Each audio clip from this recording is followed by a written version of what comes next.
All right, y'all, what's going on? It's Combo Breaker 99 back with another quick video. All right, y'all, I just want to leave this right here. I want to leave these fight stats right here for y'all just to look at, just to let it sink in.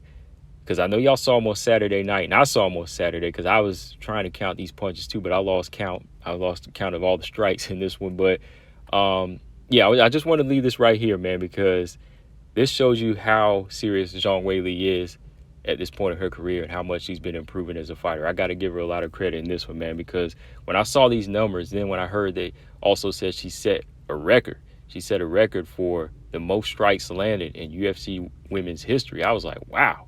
First, I thought they just meant the strawweight division, but then when I thought about it, you know what? I was like, yeah, for real. I never really seen anybody land almost 300 strikes on somebody while they only landed like double digits in the fifth round, up to the fifth round. You know, so when you look at 288 to 21, yeah, I haven't seen this in a while. I mean, Joanna's gone in there and, you know, went to work on fighters and just let her hands go, like even in the Just Gone Drive fight way back. But I don't think the numbers were this wide. I thought Just Gone Drive might have landed like some singles and some doubles, but double digits. But when you look at what Zhang Weili was able to do on the feet and the ground, that's impressive. That's impressive to set a record like this. And it just shows you like how far she's come from 2-3 years ago. You know, she really has been improving because the strike numbers were from the feet and the ground. But I want to talk about the ground strikes real quick, man. This is what a lot of these fighters out here, they need to pay attention to, especially a lot of the other WMMA fighters, a lot of the female fighters, you know, that are just pure grapplers or they just want to be specialists.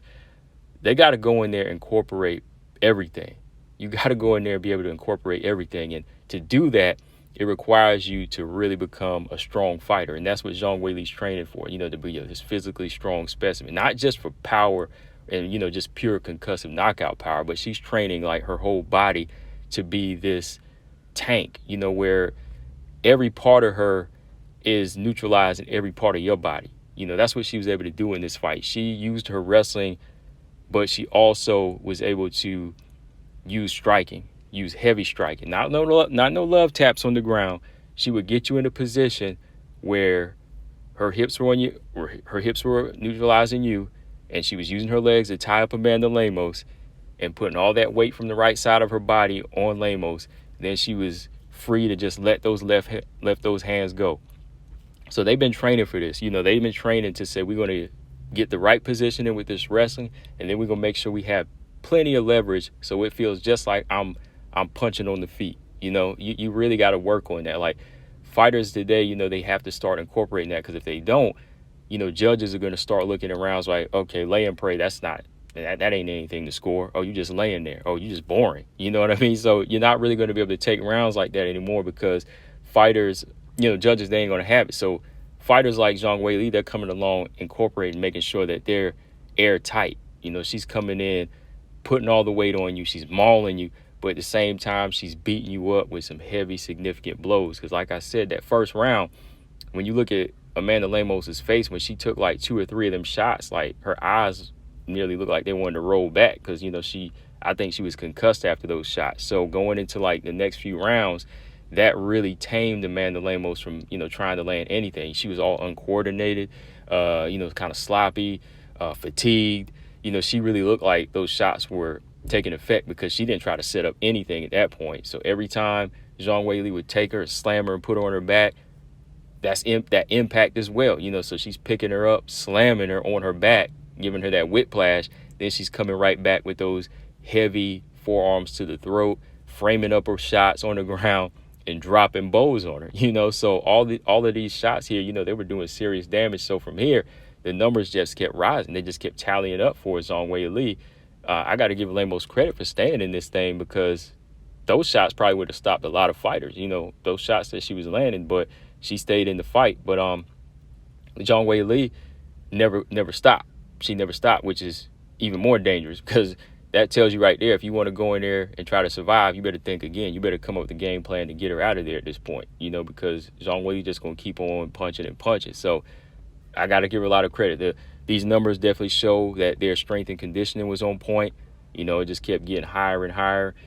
She stayed in the fight to the 5th round. I mean, look, 288 total strikes to 21, 1 knockdown, which I thought I guess they didn't score that one shot in the fourth round that Amanda Lemos landed. I thought that was a knockdown, but maybe it was because she was off balance.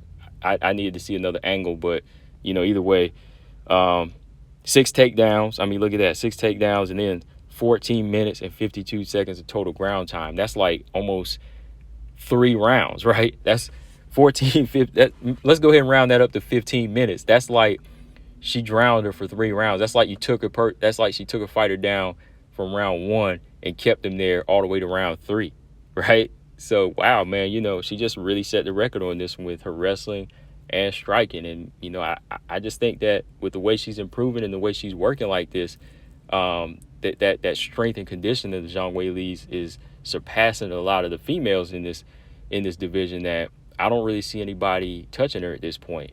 Even when I look at like particular styles, aside from Rose, and she's gone to 125 now, I don't really see anybody really touching her or really having like some type of kryptonite for her. I thought Lemos had it. If they had tweaked a few things, they could have, but really, you look, Mackenzie Dern, I don't think so. Yan Xiaonan, I mean, she might be able to box for a little while.